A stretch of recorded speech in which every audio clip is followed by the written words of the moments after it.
What's up guys, Jeff Cavalier, ATHLEAN-X.com. Today we're talking about the inner chest, that middle chest line that makes the chest what it is. If you don't believe me, look what happens when I actually take that line away.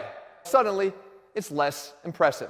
See, the fact is, very much like the abs, it's the attachment point that creates the visual contrast that makes that muscle look more impressive. If I took the same 8-pack that this guy has here, and we removed the linea alba and the tendinous attachments, it suddenly now becomes a 1-pack that even though the waist circumference hasn't changed, it just doesn't look so good anymore.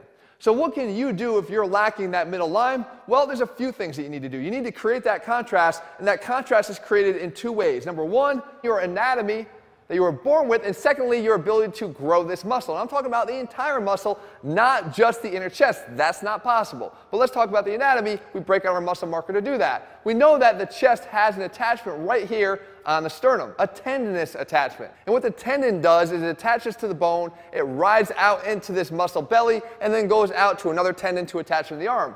Well, the tendon attachment actually is in your advantage because what it does is it doesn't grow like a muscle belly does. So it sutures itself down to the bone that it attaches to, in this case the sternum, and it stays there. But as we grow the muscle itself, we know that that will stand out further and further, creating that visual deepening of the chest that creates that line.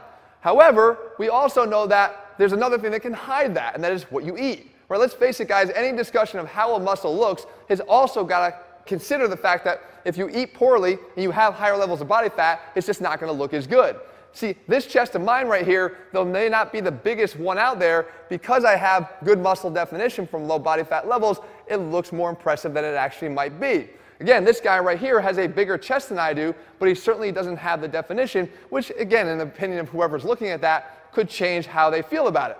The other thing though is training. We know that we can impact our training by how we do what we do. And the thing you're going to want to make sure you do is 2 things. Number 1, don't isolate your training focus to just strength. If you're isolating to just strength, you're likely never going to develop the type of inner chest that you're looking for. And there's a reason for that.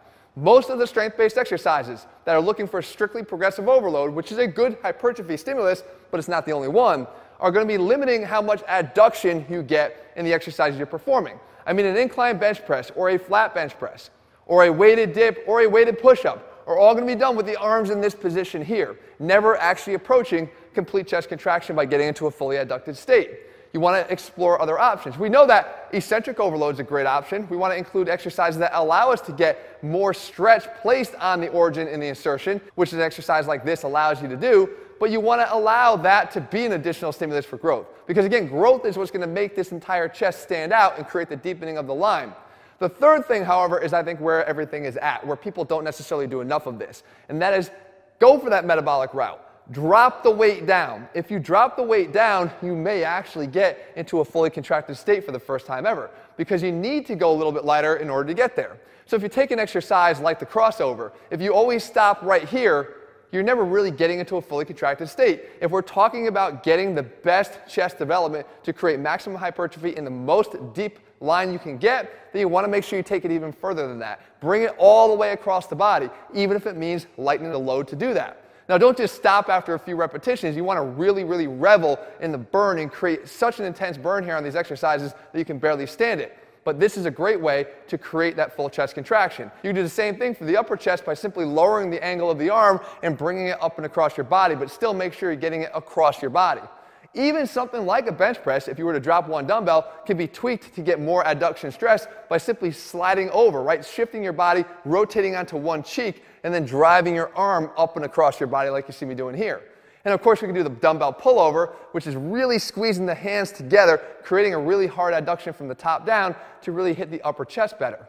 But the fact is, guys, all of these exercises are going to allow you to create a better overall contraction, not isolate the inner chest fibers. That's not necessarily possible. However, we do have some science to support the fact that doing these full range of motion exercises, or as I call them, full range of contraction exercises, we can actually include some additional fibers into the job. There's a thing called the non-spanning chest fiber that actually starts here on the sternum and it heads out towards the arm but never quite makes it.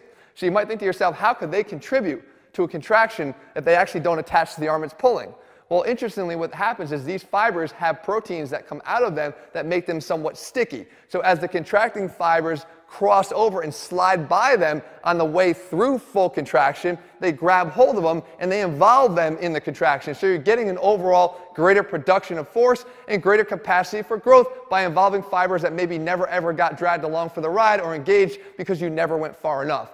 So the fact is, guys, start taking these exercises all the way through full range of motion, even if it means lightening the weight, and I promise you're going to start to see better results. If you're looking for a step-by-step meal plan, guys, because again, nutrition matters, I have them included in all of my programs, as well as all of our step-by-step workouts to get the job done. They're over at ATHLEAN-X.com. If you found the video helpful, make sure you leave your comments and thumbs up below. And also, if you haven't already done so, guys, make sure you click subscribe, turn your notifications so you never miss a new video when we put one out. All right, guys, see you soon.